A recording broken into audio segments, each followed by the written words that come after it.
Good morning, everyone. A little bit too loud. Okay, is that all right?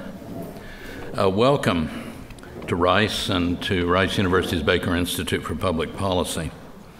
This morning's event is co-sponsored by the Baker Institute Science and Technology Policy Program as a part of our Stem Cell Policy Initiative and by the Health Policy Forum. Before I start, I also want to thank our generous supporters. Their names are listed in the program, but they certainly include all the members of the Health Policy Forum. So welcome and thank you. I want to say a little more about the Baker Institute's International Stem Cell Policy Initiative. It's directed by Dr. Kirsten Matthews, and it includes public events like today's, as well as policy reports and original research on ethics, policy regulation, and new innovations in stem cell and regenerative medicine. It was generously endowed by the state of Qatar. It's now my pleasure to introduce our distinguished speaker for today, Dr. Deepak Srivastava, a Rice alum, Baker College, and Baker Institute non-resident scholar for biomedical research policy. In San Francisco, Dr. Srivastava serves as the Younger Family Director and Senior Investigator at the Gladstone Institute of Cardiovascular Disease, as well as Director of Gladstone's Roddenberry Stem Cell Center. He's professor in the Department of Pediatrics, as well as Biochemistry and Biophysics at the University of California, San Francisco, and is the Wilma and Adeline Pirag Distinguished Professor in Pediatric Developmental Cardiology. His research focuses on understanding the causes of heart disease and on using knowledge of cardiac development pathways to devise novel therapeutic approaches to human cardiac disorders. I'll just mention one very important contribution of his laboratory. As you know, our bodies have many kinds of cells. They have different structures, different sizes, different functions. Dr. Srivastava's team reprogrammed non-muscle cells in the mouse heart to function like heart muscle cells, effectively regenerating heart muscle after damage. It's a new paradigm, of course, of harnessing endogenous cells to regenerate organs, which may be broadly applicable to other organs. Indeed, that's one of the great promises of stem cell research. Additionally, Deepak co-founded a biotechnology company to help find new cures for human heart disease. Dr. Srivastava grew up in Galveston. He completed his undergraduate degree here at Rice University, his medical training at the University of Texas Medical Branch at Galveston, and his residency in the Department of Pediatrics, University of California, San Francisco. He also did a fellowship in pediatric cardiology at the Children's Hospital of Harvard Medical School and a postdoctoral fellowship at MD Anderson Cancer Center. Before joining the Gladstone Institute, Deepak held a position of professor in the Department of Pediatrics and Molecular Biology at the University of Texas Southwestern Medical Center in Dallas. He's an elected member of the American Society for Clinical Investigation. He's a fellow of the fellow of the American Academy of Arts and Sciences and the American Association for the Advancement of Science. And yesterday it was announced that he'd been elected a member of the prestigious Institute of Medicine, which I think you all know is our National Academy of Medicine in Washington. So congratulations, Deepak. Please join me in welcoming Dr. Deepak Srivastava.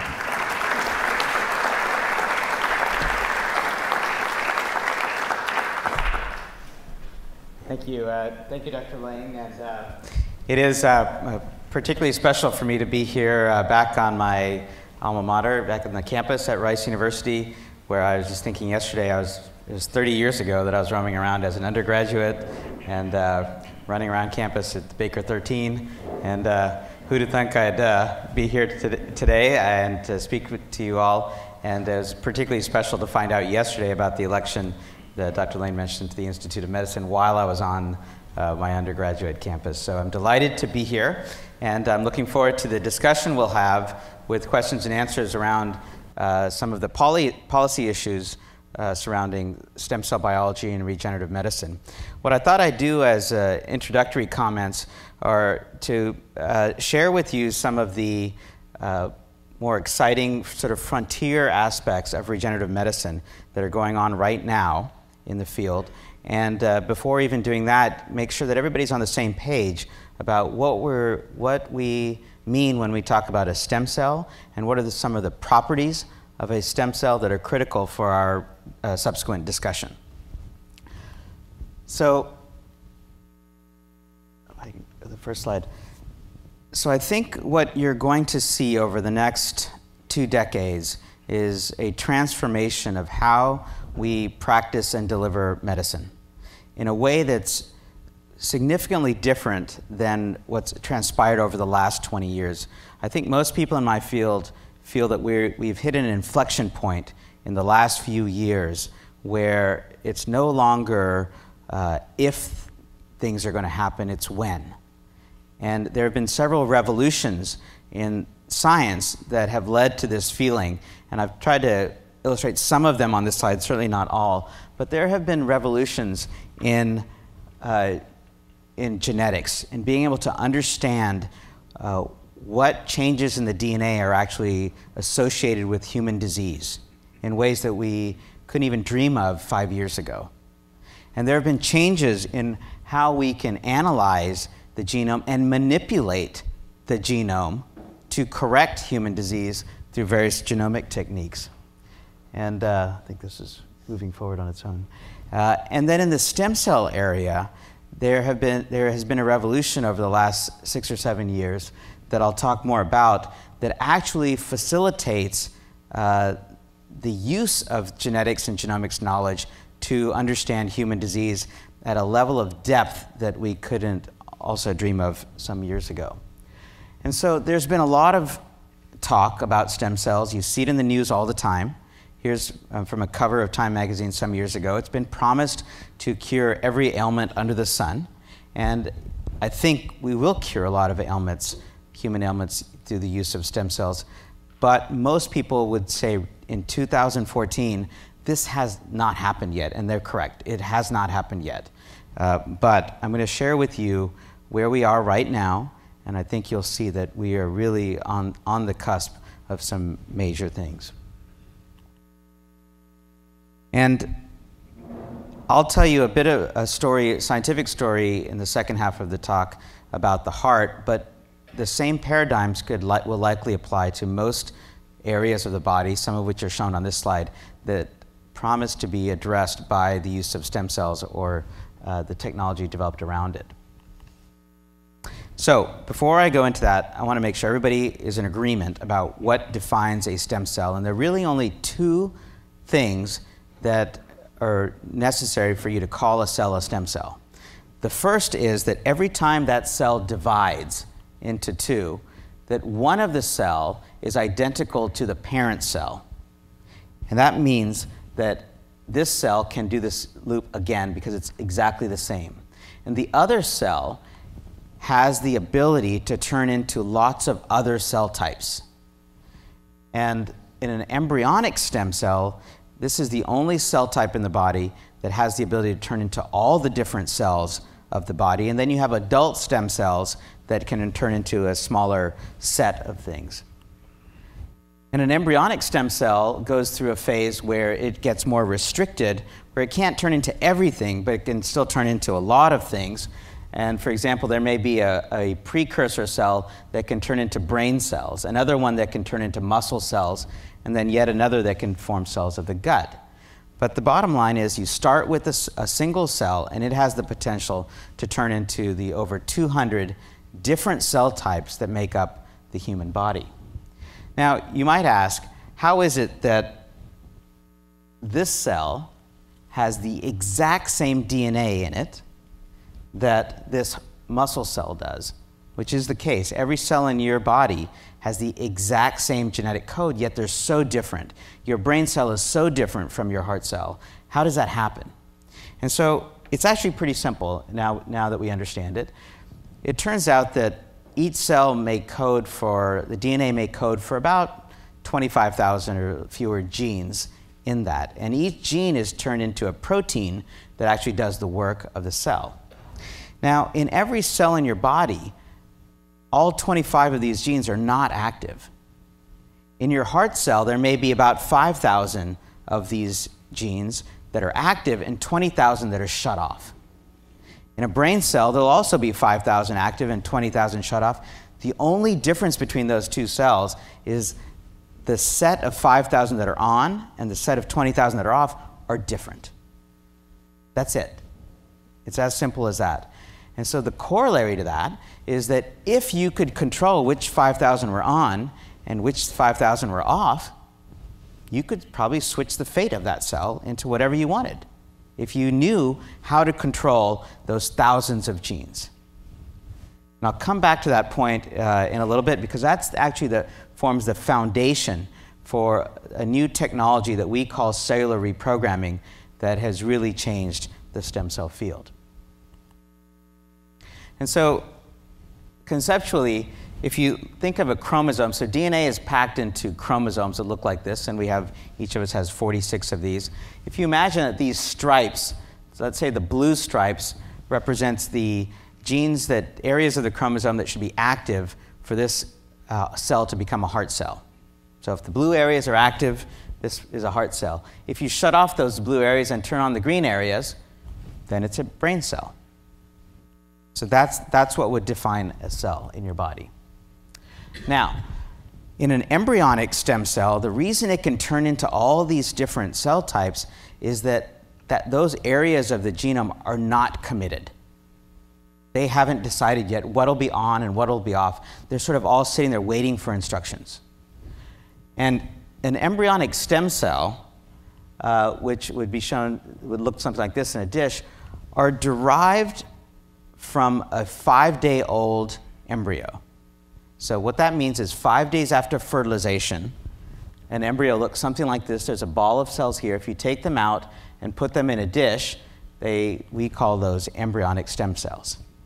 Now, there's been a lot of interest in this type of cell because this is the only type that can turn into all the different cell types in your body. And some years ago, you guys all are probably familiar with, everybody knows about Dolly. You've heard of Dolly? Dolly the sheep? Back and forward. So this is Dolly. This is Dolly's mother. So Dolly was made by taking a cell from the mammary gland of this sheep and then taking the DNA out of that cell in the adult and inserting it into an egg. The egg had this magic in it that we don't still fully understand, but that egg was able to go in there in that DNA and sort of erase everything and reset the system so that now everything was ready for instruction again and poised to be able to turn into all the different cell types of the body. And so this embryo then acted like a newly fertilized embryo, and 5 days later looked just like this. And if you put this back in a mother, then you get a whole animal. So it's really all reprogrammed. And also, if you take these cells out of this stage embryo, they grow just like a human embryonic stem cell. So this was fascinating technology. And then subsequently, people were able to do it in cows and pigs and dogs and cats. But it turned out that this was very, very difficult to do in humans, and it's probably impossible to do in humans. And obviously, if you could do this in humans, it raised the ethical concern, and we can talk more about this in a bit, of being able to clone a human.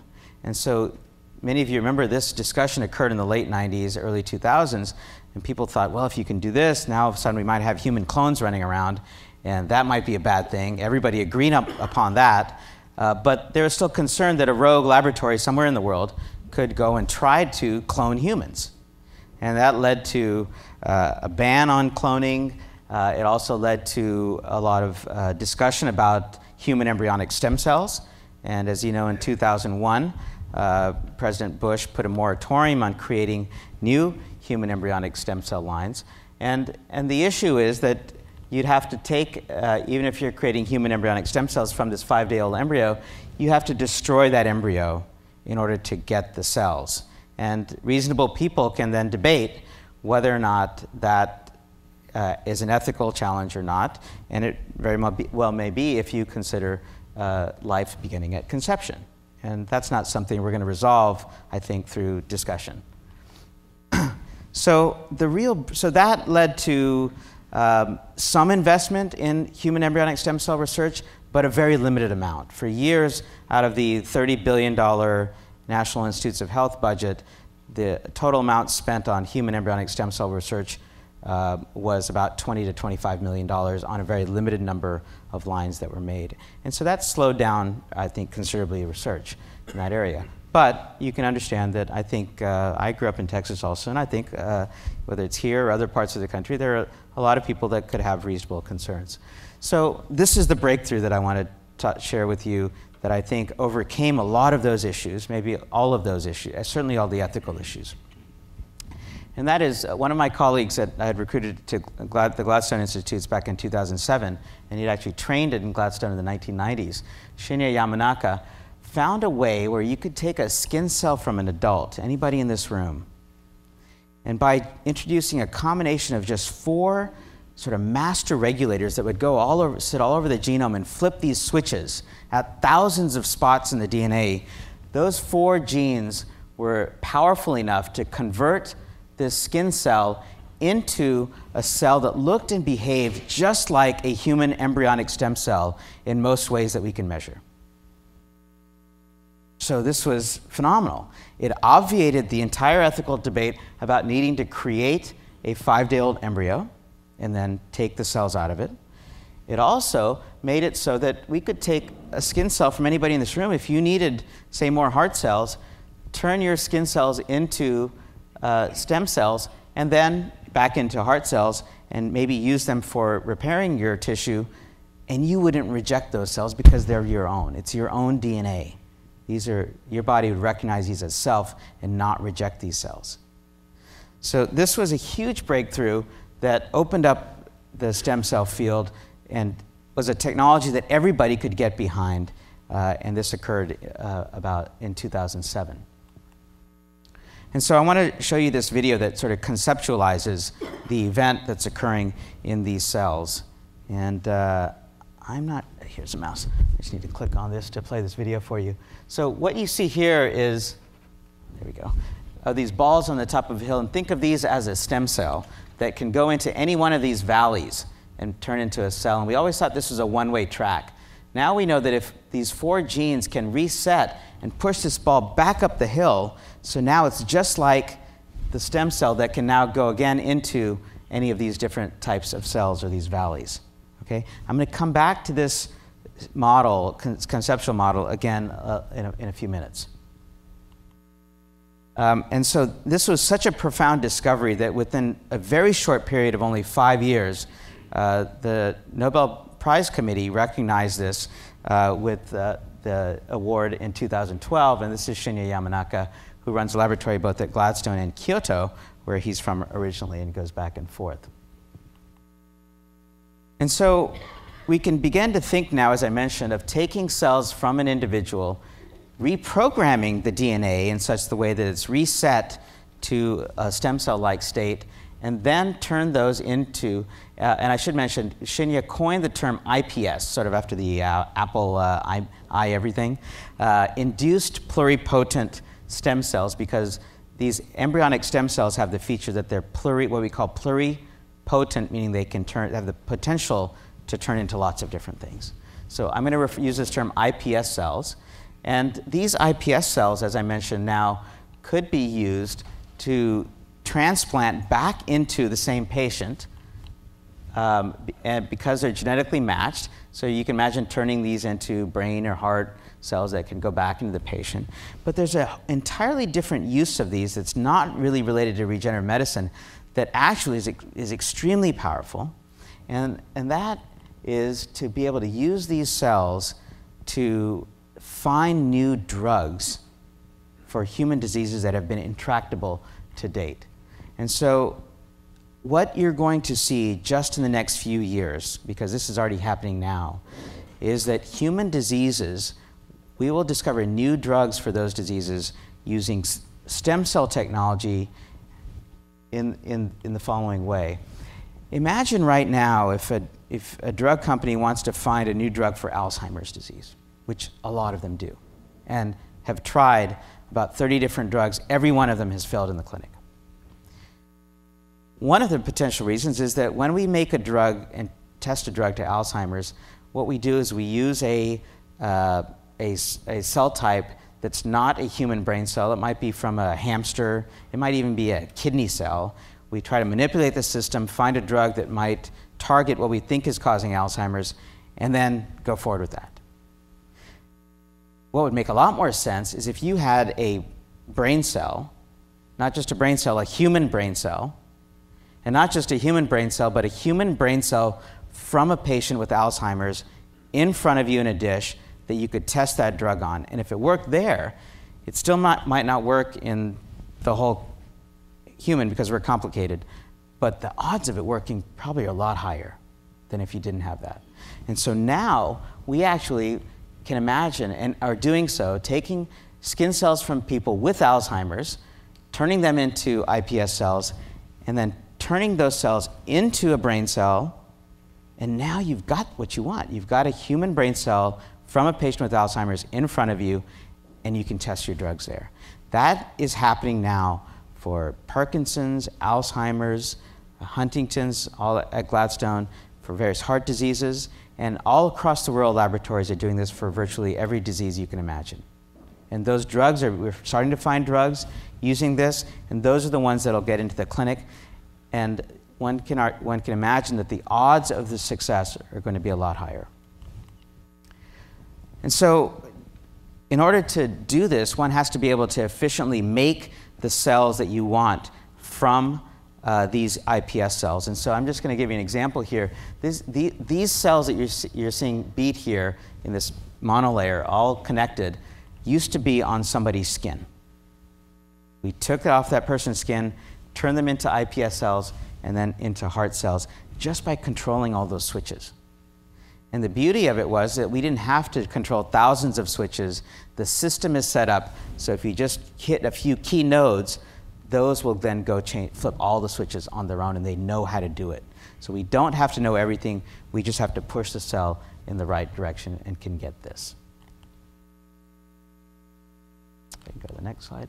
Okay, so in the last few minutes, I want to give you a concrete example of how we can use this idea of switching the fate of cells almost at will to address human heart disease. And I'm going to show you the next generation of this technology.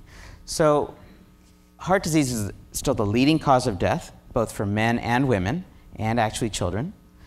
And when the heart muscle dies, it can't be regenerated or replaced. And these individuals then develop what we call heart failure. There are 23 million people worldwide who suffer from heart failure, and there are very few organs available, which is actually at the end stage, the only real treatment we have to address this disease is heart transplant.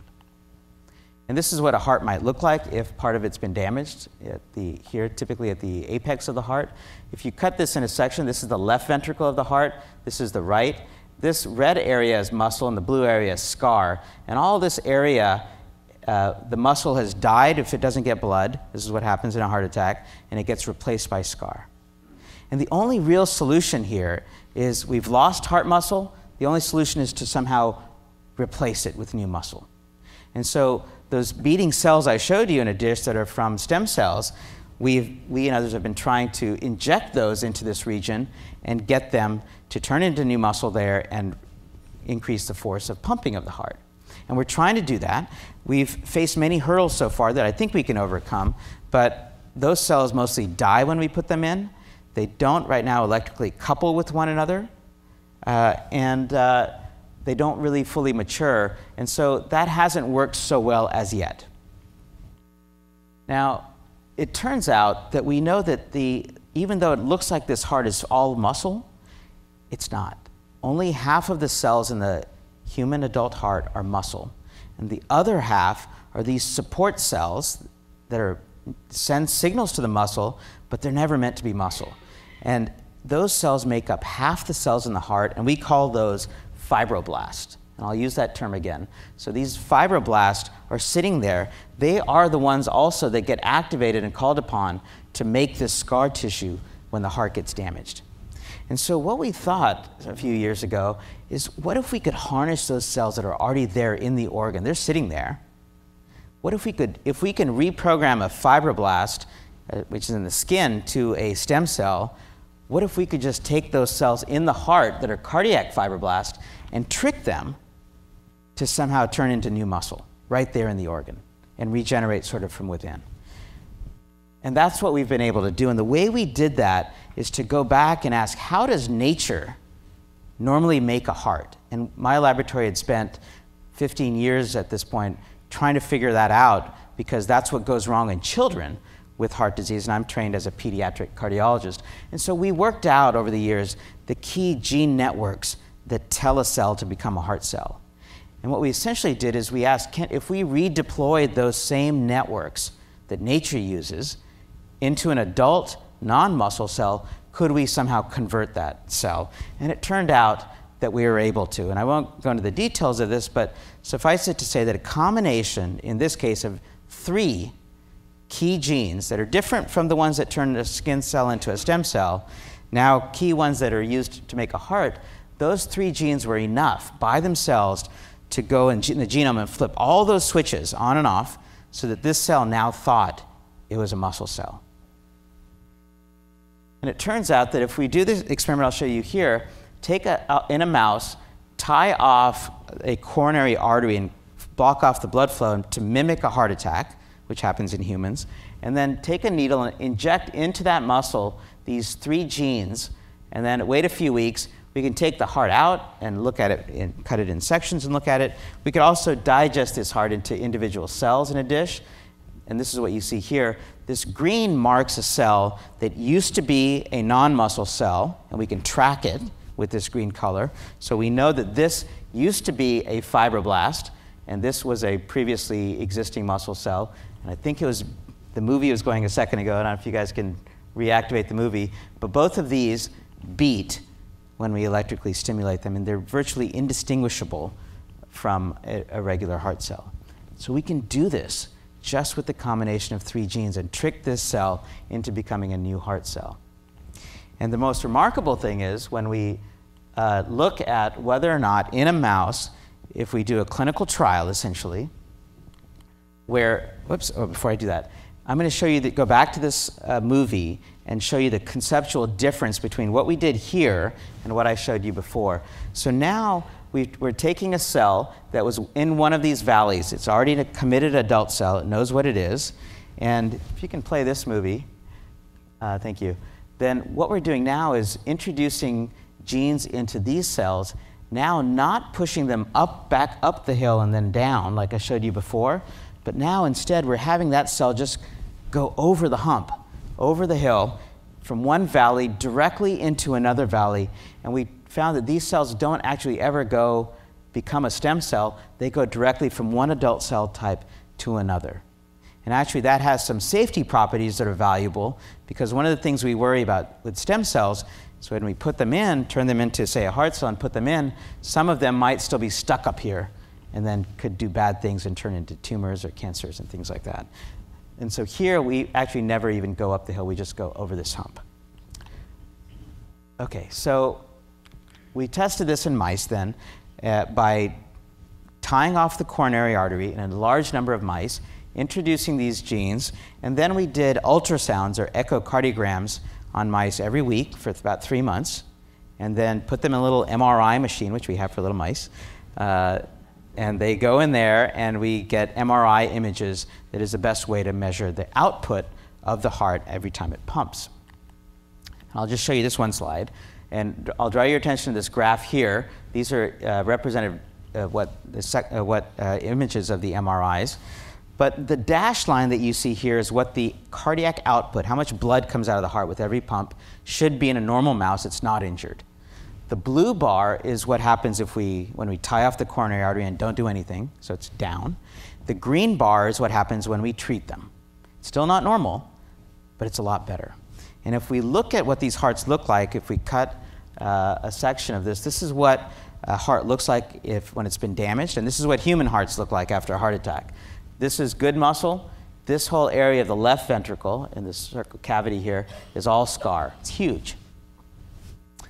In contrast, when we treat these mice, we still see a thin area, there's still scar, But now you can see all these strands of muscle throughout this area. These are all newly reprogrammed heart muscle from cells that used to be those fibroblasts. So it's working really quite well, and we could trace these and prove that they used to be non-muscle. So we don't want to just treat mice. Obviously, we're doing this as a testing ground. We want to test this in humans. The first step to that is ask, can we do this well enough in a bigger heart that's the same size as ours and works like ours? And so for that, we've turned to the pig model, because that's probably the best model in which to ask, will this work in humans or not? And so what we do in the pig, this is an X-ray of the pig heart area. We've put a catheter into the coronary artery and blow up a balloon for about an hour and a half and block the blood flow, and that mimics a heart attack situation in humans. And then we come in and inject, just like we did in mice, these genes. And I'm just going to show you one slide. It's my last slide, second to last slide. Whoops, actually a couple. This is what the pig heart looks like. So this area here, I think you can appreciate is not as red as the other areas. It's because that's where the blood flow is cut off, and it's blanched. We can see it. And then we can go around and inject these genes in this area, sort of in a gene therapy approach. And I'm just going to, this is a slide I want to show you. We're still in the middle of this. This is this summer, in the last year, we've done a number of pigs. I think we've overcome the conceptual hurdle of whether or not we can do this in a large animal that's more like a human. And here, I'm just going to show you what each strand here is a muscle that has these beautiful stripes that are characteristic of muscle in green.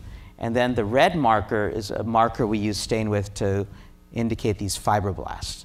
So you can see here in a control setting, this is fibroblasts, this is muscle. The two are never red and green, which you do see a lot of here if we put these factors in. So here, all these cells here and here are both red and green. What does that mean? That means that these had a marker for being fibroblasts, and they're also green, which means now they're muscle, and they have these beautiful stripes. So essentially, by using these markers, we're able to determine that these cells that used to be fibroblasts are now muscle, and we can do this in a large animal like the pig.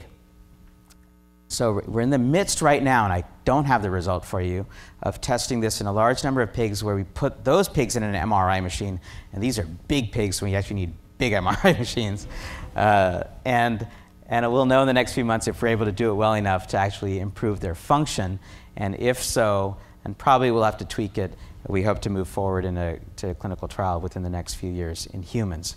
And what we're very excited about is this paradigm of harnessing cells that are in your body already, in the vicinity of damaged tissue, will not only apply to the heart, but also to many other areas of the body where there's been tissue that's damaged.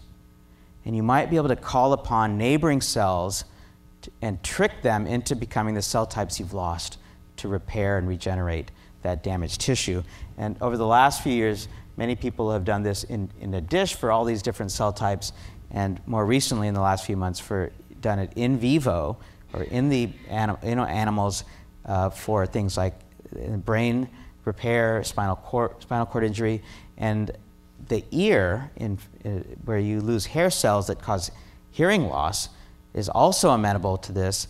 And there it turns out that it's very simple. Only a single gene, when introduced, can convert a support cell in the ear to a new hair cell and restore hearing in an animal model. And because that's simpler and there's less safety issues than what we're doing with the heart, the FDA has actually already approved the first clinical trial with this paradigm, this approach, to start in early 2015 for hearing loss. And I'm very excited about that. I actually have 13-year-old twins, boy, girl, who both have hearing loss and wear hearing aids, and they do great with it.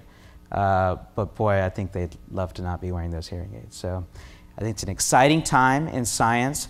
I've tried to trace some of the real revolutions that are occurring right now and give you a flavor for how this really does promise to change the way we're going to approach human disease over the next few decades. And I couldn't be more excited about where we are at the moment in science. And so as we go into the question and answer period, I thought I'd sort of summarize with this slide some of the issues I mentioned and some of the potential for the future that we could maybe regenerate damaged organs in a new way that we couldn't before, that we can maybe personalize medicine and think about testing drugs not just on random cells, but maybe on your own cells. Maybe before we treat you, we figure out, is this medicine going to help you or not? You, not anybody, but you. And is this medicine going to have any toxic effects on you or not? There's potential for that. And then if we can do that and do drug discovery the way I mentioned, we should be able to find better drugs. And you know, part of the cost of our healthcare system right now are the drugs that we use. And drug companies have to charge a lot because it's really expensive to make a drug. And one reason it's so expensive is that most of them fail. So when you're talking about the cost of a drug, you're not only talking about the cost of the success, but all the failures, because you have to pay for that also to get to what works. And so maybe we can talk about whether all these new technologies will increase healthcare costs because they're new technologies, or maybe we'll actually be able to bend the cost curve, as you always hear, through innovation. And it's my hope that this won't cost us more money in our healthcare system, but actually less, because we'll innovate our way out of the problem. So thank you for your attention, and I look forward to our subsequent discussion.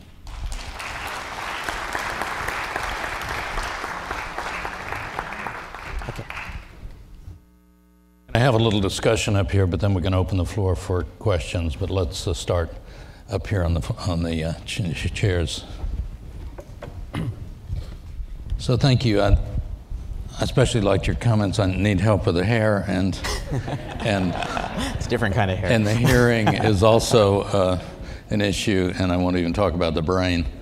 Okay, so would you talk a little bit about the policy issues, regulations, any other policy issues that you face as you try to translate what comes out of the lab into therapeutic applications? Yeah, so the environment, since the discovery of the induced pluripotent stem cells has certainly been a lot better than it was prior to that. We did face, as I mentioned earlier, a slowdown in the speed at which we could make discovery simply because of the ethical charge that human embryonic stem cells carried. But much of that, I think, is gone. We can work on, we still need to use those cells to compare as a gold standard, but a lot of what we do now is, in fact, with human iPS cells. The biggest challenge we've had, I think, is still the funding climate. So there are fewer regulatory issues now, but the funding climate remains difficult, particularly for this notion of translation. So you asked, what is the challenge of translation?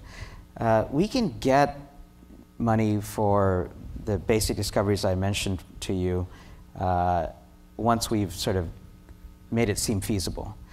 What's particularly hard to do is to get money from funding agencies to actually take it into people, or even do the large animal work to be able to think about taking it into people. So the pig work I showed you is very expensive. It's about $20,000 to $25,000 per pig. And we are fortunate in California because California state, the voters passed some years ago a bill for California to invest $3 billion over a decade on stem cell research. And so they are committed to funding that gap, the translational gap that we often refer to as the valley of death, because we get these great discoveries, then they sit there. Normally we wouldn't be able to do this pig work, and a company would not do it because it's too risky, and it would just sit there. So a lot of our hurdle is really financing. So that initiative is coming to an end when, the California money? So it was passed in 2004 by the voters, by a 2-to-1 margin, by the way, which is remarkable. It got tied up in courts for some years and started in 2006, 2007. So it is slated to end committing new monies in about 3 years.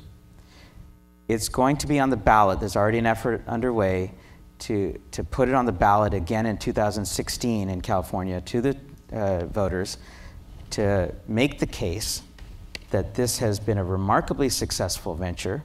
It's bred a whole new industry in California, which it has. It's placed California in a leadership position in the world in this field, and that the voters should not only renew it, but should up the ante and not just do $3 billion, but should do $5 billion over the next decade. That's what's going to be put in front of the voters in 2016.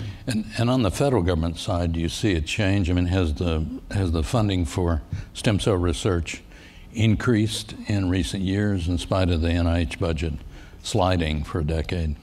It has increased in that there were fewer barriers and restrictions to funding stem cell research, but it still actually pales in comparison even to what California spends. Yeah. In part because the National Institutes of Health budget is declined by 25% in real dollars over the last decade. One thing that I think gets in the way of the public's appreciation, let's say, for the advances like the ones that you described is the very highly publicized cases of misconduct, and in some cases alleged misconduct, of scientists in various parts of the world. Some of those had to do with stem cell. Do you have some comment on any of those, or just in general about the impact on making it easier or more difficult to get funded and to get the public to appreciate the work? Yeah, I think it's a very important issue. Obviously, because taxpayers and our citizens fund research in this country, it's critical that they both get what we're doing and understand the significance and excitement of research, but also that they have faith in what we're doing and how we're doing it. And so I think these highly publicized incidents of, in some cases, actual scientific fraud, and in other cases, over-interpretation of scientific data and over-hype has been quite harmful to our field, and the stem cell field has maybe had a disproportionate number of those, or at least it's so much in the public eye that it seems disproportionate. And I think part of it stems from that there's so much desire and interest in this area, and it's a fast-moving field, that if we don't keep the ethics of the way we conduct science at the forefront, at every level of the chain in our trainees, then we're subject to the pressure to publish and the pressure to make the big discoveries, getting to them and allowing them to go, particularly in gray areas, to go towards a side that they shouldn't go. So at our institution, at the Gladstone, we actually spend a fair amount of time keeping on the forefront by talking about it a lot and raising awareness and putting our trainees in various scenarios in advance. You know, what would you do in this situation? And we work through it. So I think it's just something we have to be aware of because there's potential. You described the history of the discovery of induced pluripotency and how extraordinary that is and the opportunities it creates. But my question really now has to do with embryonic stem cells. Do we still need research to be done using human embryonic stem cells? And the second part of that is, can we derive those from cow eggs and enucleation and the sort of whole process? So what about embryonic stem cells? We still need the research? I think we do, and this is an important point. We don't need it to the degree and the intensity that we did before, but as I mentioned earlier, the iPS cells, what I didn't say is we're still refining that technology to make those cells, try to make them as close to an embryonic stem cell, real human embryonic stem cell, as possible. So it's still the gold standard, actually, and these are manufactured cells, if you will, and we're still refining the manufacture. And that's critically important because if we use it for any of the purposes I mentioned, we've got to be sure it's as close to the real thing as possible.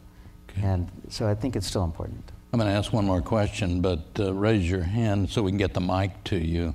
There's a mic roaming around somewhere. I don't see the mic. Anybody have a mic?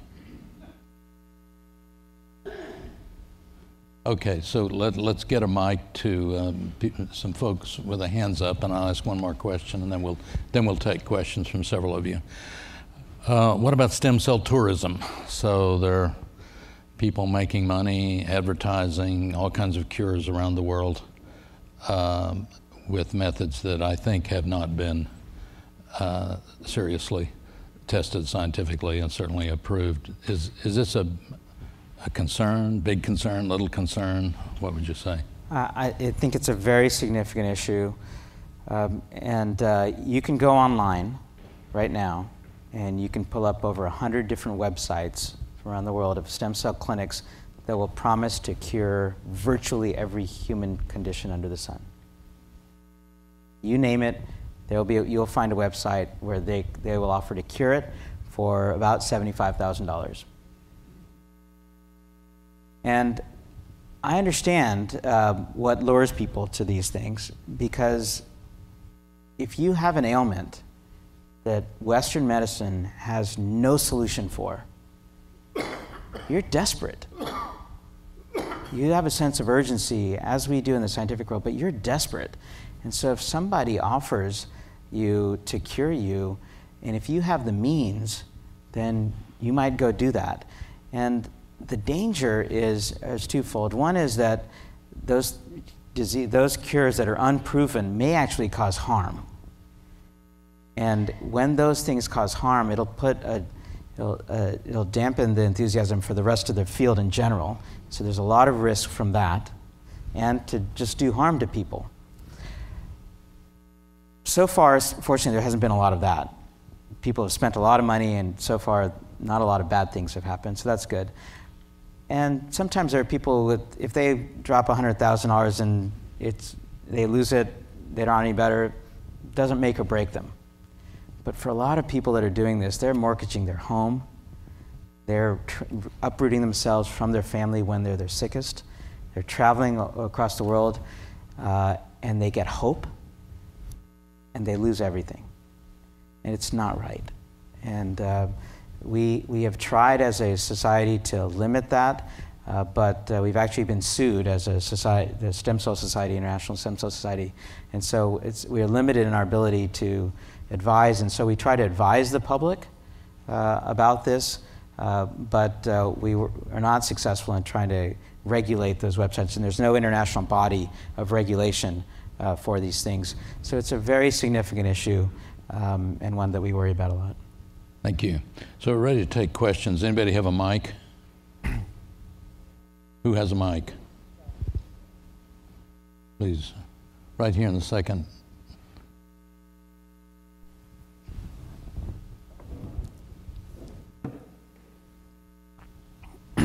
Thank you for a wonderful lecture. And it's about the fibroblast. You know, as an infarct happens, specifically on the heart, there are more fibroblasts, right? The population goes higher. So when you address the fibroblast, does it make a difference of their age? The second question is whether addressing it once is enough, or you have to go back in and readdress the issue to stem further more population. Yeah, it's a very good question. We're doing those experiments in mice right now to ask the question, if the human population we'll be treating, maybe an older population, we better make sure that the older fibroblasts haven't lost the capability of changing. So the mice that we've used are probably equivalent to, so far, to middle-aged humans, but we're now testing it in an older age also. I don't know the answer, but it's an important question. And the second part of your question is, there's so many of these fibroblasts. So far, I think we've been able to do it with a single treatment and convert a large number of cells to new muscle. And so I think ideally we do it in that way. And it could be through delivering these genes. It could be through delivering drugs. We've tried to find chemicals that could be more like drugs that could do the same trick, and I think we found some. So then we can bathe all the cells in that area of the damage with this chemical cocktail, if you will. The question, who has the mic?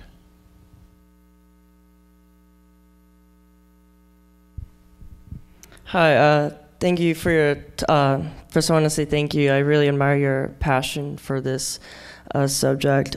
So my question is, why is Western medicine so focused on curing diseases such as heart disease, diabetes, as opposed to teaching people how to prevent them in the first place? I could not agree with you more. I think the biggest bang for our buck in healthcare is through prevention. To do the things that we can do to prevent disease, and I think that can address a large part of human disease, but it's not going to solve human disease. There's a lot of disease that occurs because things just go wrong in our cells. And that's true for virtually every organ in the body. So I think we have to do both. We should not just focus on finding cures, but preventing disease. I agree completely. Please. Dr. Lane, my name is Preston Moore, and this is a little bit subjective on my part, but I think that what you are doing today and Ambassador Rigid and this type of presentation is a great credit to the Baker Institute. And in medicine, it seems like the proximity plays a big part. You talk about the Gladstone, but is a lot of the work in the cardiovascular area being done at Texas Heart Institute here, in addition to what you're seeing in other places across this country, California, for instance? Absolutely. The Texas Heart Institute is a wonderful institution, as all of you know. It's been a pioneer in many areas, and they've made a significant investment in recent years in the science as well, and have many collaborators of ours are in fact here that we interact with. So there's a lot of wonderful science going on here and many other places around the world. The beauty of the scientific culture is that we all build upon each other's discoveries to ultimately get to the goal, and we do it very much as a close community. Japan, I think, has been a major center in this area. A variety of European countries, England and Germany and France in particular. Singapore and China have made major investments in the last decade in the scientific areas and have made great strides. So I think it's, and all that is very positive. We need as much investment in this area as possible, because people are waiting and people are dying, and so the more people we have on pushing in the same direction, the better. Thank you. Topic of bone regeneration. New England Journal of Medicine earlier this year, 14% increase in bone density for osteoporosis patients. There's also some pretty intensive research on knees because of elite athletes. Of personal concern to me, bone loss in the jaw leading to unstable teeth. And if you have any insights on those, I'd appreciate you sharing. There's been a lot of work on teeth regeneration that's been quite positive, and in bone regeneration. And I think we're at a point where there was an explosion of knowledge in the 1990s about how teeth form, how bone forms, how the heart forms the brain. We learned a lot about how nature normally forms all these cells, and it's that knowledge that's being deployed now, much in the way I described to you, for virtually every part of your body, whether it's cartilage, bone, teeth. So I think what we're seeing is progress in all of those in parallel, and exactly the kinds of things you described. It's a really exciting time. Take the question here and then we'll come back. Okay. So I guess a lot of disorders, especially neurological disorders, kind of inflammation is at the key, a lot of this pathophysiology. And I've seen some more research recently about how stem cells, the role in the inflammatory process versus just regeneration of cells itself. So I was wondering about your thoughts on that, and stem cells' role in inflammation. That's a very exciting and new area in thinking about regeneration, is the body's own inflammatory response, excuse me, turns out to be promoting quite significantly the process of regeneration. So what we're seeing goes back to the same theme that I think I was trying to mention, is that the body knows how to do things to repair itself. And if we look back in evolution, there's many animals that can regenerate much better than we can. A lizard, if you cut off its tail, it'll grow a new tail. Axolotls, salamanders, if you cut off their arm, they'll regrow a new arm. Many grow a new heart, repair the heart. So there are all these organisms that have intrinsic mechanisms to regenerate themselves, and somehow we think we're so great, but somehow we've lost that. But it's probably locked up in there. And if we can just figure out those triggers and stimulate it, we don't have to know everything, we just have to push the body in the right direction. And inflammation is one of those ways where by modulating the inflammatory system and our response to injury, it seems to be promoting some of that regenerative capacity. So one of the exciting areas here, the story I described to you, we're actually putting genes and really manipulating the system. What would be most exciting is to just reawaken those regenerative mechanisms that some other organisms have that we've lost. So there's a lot of effort in trying to compare our cells to those organism cells and say, what's the difference? If we replace this or that, can we be more like a lizard? Not that we want to do that. Please. Yes.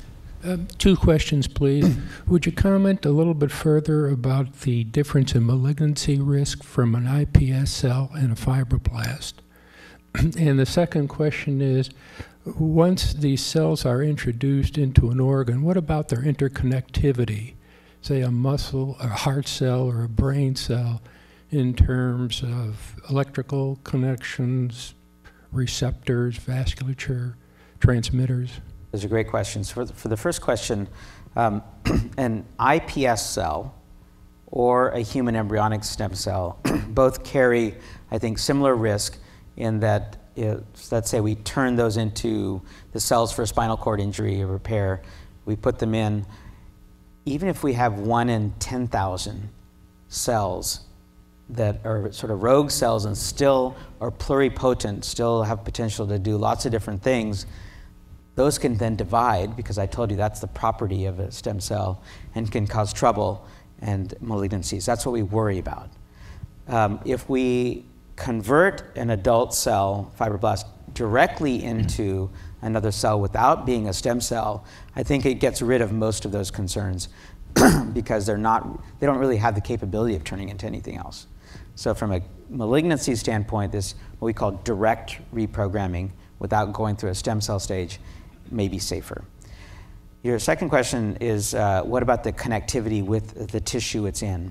And so this is a key issue that we have trouble with when we inject cells, stem cell derived cells, into any organ, is getting them to connect has been difficult, particularly in the heart. We can put beating cells into the heart, and they beat, but they beat by themselves. They don't really connect with their neighbors, and that doesn't really help the force of the blood pumping. When we reprogram cells that are already there, and it happens slowly over a few weeks, they're getting signals from their neighbors that we don't fully understand, but the net result that we've shown experimentally is that they do electrically connect with the pre-existing muscle and they beat in synchrony. And so one other benefit of this direct reprogramming of the cells that are already there is that they do appear to get the cues from their neighbors to connect, which is critical. And so that's one other reason why we think that this may be a preferred approach for the types of tissues that we can understand it well enough to do it. But, I mean, that synchrony appeared in the Petri dish with 2 cells that weren't very close to one another. I mean, how does that happen? So in that image, they were, we electrically stimulated both of those cells. Okay. So they beat at the same time. But if we take cells out of the heart and leave them in a cluster, we can stimulate one of the cells and ask, do all the rest of the cells beat at the same time? And they do. Okay. Yeah. One more question somewhere. Oh, it's me. Please. Hi. I've always been fascinated and intrigued about all these things since I was a young person, and it's really fascinating to me. But I've always been, I write because I'm nervous talking right now, I don't know why, intrigued in the body's many capabilities of the body. But my question about the enormous, don't interrupt me, chances of the technology that you're using, do you foresee any possibility that you're concerned about it getting out of hand? Because it is too fascinating, and I cannot imagine you backing up on this no matter what the world think about it, because once you get into something like this, it is just too amazing and intriguing. But do you foresee anything in the future, like how we need laws to be put in place, like to help the people not go crazy with it? Because even I'm thinking about how I can be a stem cell person. So what are the laws? I think it's also a great point. I did talk about some of the ethical issues around human embryonic stem cells now having abated, but every new technology creates new issues and new policies that do need to be thought about and put in place to address things getting out of control. So I think this is no different. One could argue that we shouldn't be manipulating things so much. And are we playing God in trying to convert cells into any cell at our will? And maybe we shouldn't be doing that. There are ethical issues around, say, if let's say we find a drug that works in a excuse me, in a stem cell, but then we take it into a trial in mice, and it doesn't work there. Should we be then taking that into people because it worked in people cells, but it didn't work in mouse, or should we let it die? I don't know the answer to that, and the FDA hasn't really tackled that. But maybe if we have time, I'll tell you a story about this issue of changing cells at will, maybe, that I think so some years ago, a friend of mine, a colleague who probably wasn't a friend, he was a bit of a rogue scientist, he passed away. So he did a lot of such not so great things because he thought he was above it all. So he dies and goes up to heaven, and he gets up there, and of course he gets to see God, and he walks right up to God, and just as arrogant as he was on earth, he looks at God and he says, "God, we don't need you anymore. We've figured out how to do what you did in the beginning and create life." God looks at him and says, "Well, son, please tell me more." So he looks at God and says, "Well, we found that we could take dirt and mold it together and breathe life into it just like you did in the beginning and create what you did." So God says, "Son, that's fascinating. Please show me." So the scientist then reaches down to earth and with his hand starts building this structure in the shape of man. And God leans over his shoulder and says, "Son, get your own dirt." And the point is that what we're doing here is not creating something new. We're really using the same toolkit, the same dirt that God or whatever power has used in creating us. We're using the same toolkit. It's nothing different. And we're just changing it a bit so that we can restore health. And so I think there will be a lot to think about, but I think it's important for people to remember that it's God's toolkit. Please join me in thanking Dr. Deepak Srivastava. Thank you so much. This is great.